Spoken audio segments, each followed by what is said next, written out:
కుకింగ్కి స్వాగతం. ఈరోజు మనం green mutton curry, mutton Hariyali ఎలా చేసుకుందామో చూసుకుందాము. దానికి ముందుగా కుక్కర్ తీసుకొని అందులో 1/2 kg మటన్ వేసి ఉప్పు పసుపు వేసి ఒక గ్లాస్ వాటర్ వేసి దీన్ని బాయిల్ చేసుకోవాలండి 3 విజిల్స్ వచ్చే వరకు.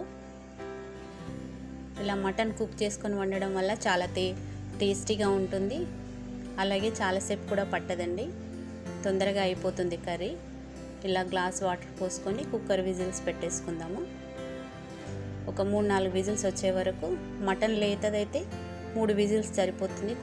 మటన్ కొద్దిగా ముదురుగా ఉంటే 4-5 విజిల్స్ పెట్టుకుందాము. ఒక 4 విజిల్స్ పెట్టేసుకొని మనం ఉడకబెట్టేసుకుందాం మటన్ని.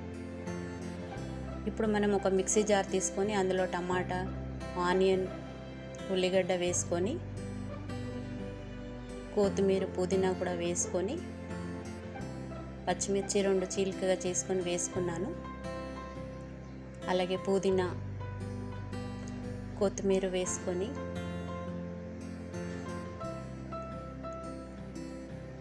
కొద్దిగా మనం గార్నిష్ కోసం ఉంచుకుందామండి. పుదీనా ఉన్న కొత్తిమీర కొద్దిగా వేసి మనము అలాగే ఒక కప్పు పెరుగు వేసుకొని దీన్ని పెరుగు వేయడం వల్ల గ్రీన్ కలర్ వస్తుందండి.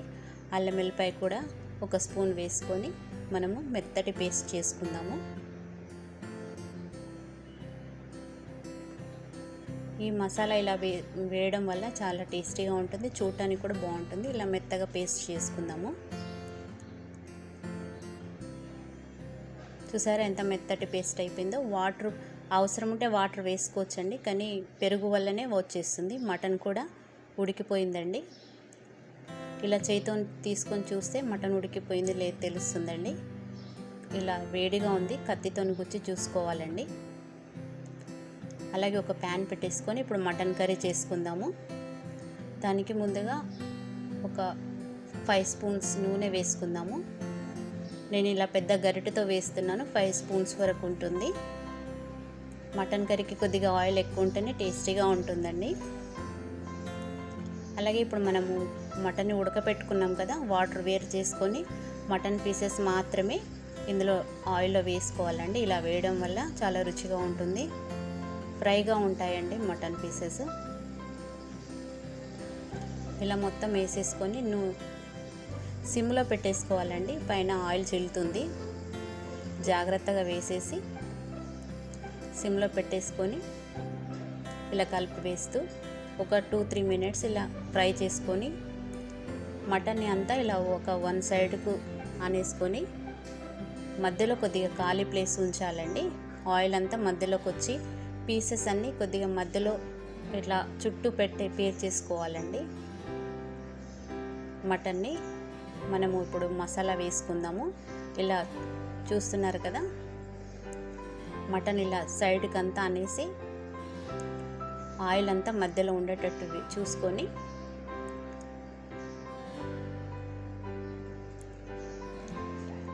ఆయిల్ అంతా మధ్యలో ఉంది కదా, ఇప్పుడు మనం ఈ పేస్ట్ చేసుకున్న మసాలానంతా ఆయిల్లో వేద్దాము. మధ్యలో గ్రైండ్ చేసుకున్న మసాలా మిక్చర్ అంతా మనము వేసేసుకుందాము. ఇలా మధ్యలో వేయడం వల్ల నూనెలో ఉంటుందండి. కూర మీద వేసేస్తే పీసెస్ మీద అంత ఇదిగా ఉండదండి. ఇలా వేసేసుకోవాలి. వేసేసుకొని దాన్ని బాగా కలిపేసేయాలి. దీని మీద ఇప్పుడు మనము ఒక 2 స్పూన్స్ కారం వేసుకుందాము. కారం చూసి వేసుకోండి. పచ్చిమిర్చి కూడా వేసాము, గరం మసాలా కూడా వేయాలి, మటన్ మసాలా కాబట్టి కారం చూసుకొని వేసుకోండి మీకు ఎంత రుచి అవసరమో. అలాగే ధనియాల పౌడర్ కూడా 2 స్పూన్స్ వేసుకుందాము, 2 చెంచాలు. ఇది మటన్ మసాలా అండి, 1 స్పూన్ వేసుకుందాము. అలాగే ఉప్పు కూడా మనము అందులో వేసాము, మటన్ ఉడికేటప్పుడు చూసుకొని వేసుకుందాము. మనం ఎంత తినగలమో చూసుకొని ఉప్పు వేసుకుందాము. ఇలా బాగా కలిపేసి మటన్కి అంతా మసాలా పట్టేటట్టు కలిపేసి ఇలా నూనెలో వేయడం వల్ల పచ్చివాసన పోతుందండి. దాన్ని మళ్ళీ వేరుగా ఫ్రై చేయాల్సిన అవసరం లేదు. ఇలా మటన్తో కలిపేసి పెడితే మసాలా చాలా టేస్టీగా ఉంటుంది. కూర ముక్కకు బాగా పట్టేస్తుంది. చూసారా అంతా కలిసిపోయింది. ఇప్పుడు దీన్ని మనము మూత పెట్టేసుకొని ఒక 10-15 మినిట్స్ ఉడకనిద్దాం.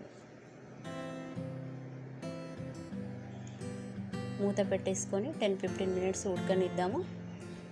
ఈ మసాలా అంతా ఈ కర్రీకి పట్టేయాలండి.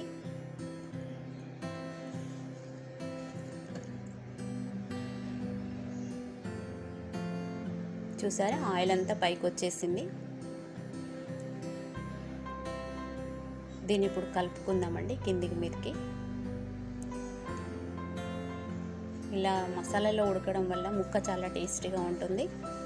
గ్రీన్ కలర్గా ఉంటుందండి, రెడ్గా ఉండదు. ఇప్పుడు మనం మటన్ ఉడకబెట్టుకున్నాం కదా, నీళ్ళు అవి పోసేయాలండి. వేరే వాటర్ వేయనవసరం లేదు, మటన్ నీళ్ళే సరిపోతాయి గ్రేవీకి. ఇలా మటన్ నీళ్ళు కూడా వేసేసి మళ్ళీ మూత పెట్టి మొత్తము దగ్గరికి వచ్చే వరకు మనకి ఎంత గ్రేవీ అవసరమో అంత చూసుకుందాము. ఆయిల్ అంతా ఇంకా పైకి రావాలండి, అప్పుడు టేస్టీగా ఉంటుంది. చూసారా ఆయిల్ పైకి వచ్చింది. ఇప్పుడు మనం సన్నగా తరిగిన పచ్చిమిర్చి పైన వేసేసుకుందాము.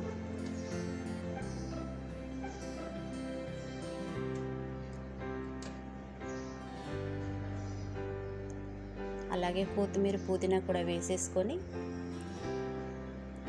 ఆయిల్ అంతా చూడండి చక్కగా పైకి వచ్చేసింది. కర్రీ కూడా చాలా టేస్టీగా తయారైంది, మంచి స్మెల్ వస్తుంది.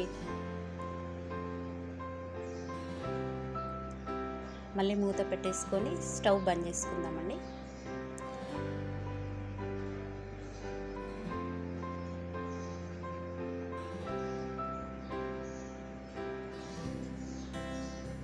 ఈ కర్రీ చాలా టేస్టీగా ఉంటుందండి. చూసారా ఆయిల్ అంతా పైకి వచ్చేసింది. చూడడానికి చాలా చక్కగా గ్రీన్ కలర్గా ఉందండి.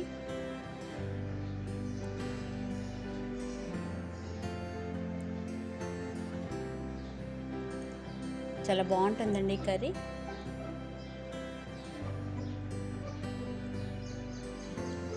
స్టవ్ ఆఫ్ చేసేసుకొని మనం ఈ కర్రీని సర్వింగ్ బౌల్లోకి తీసుకుందాం.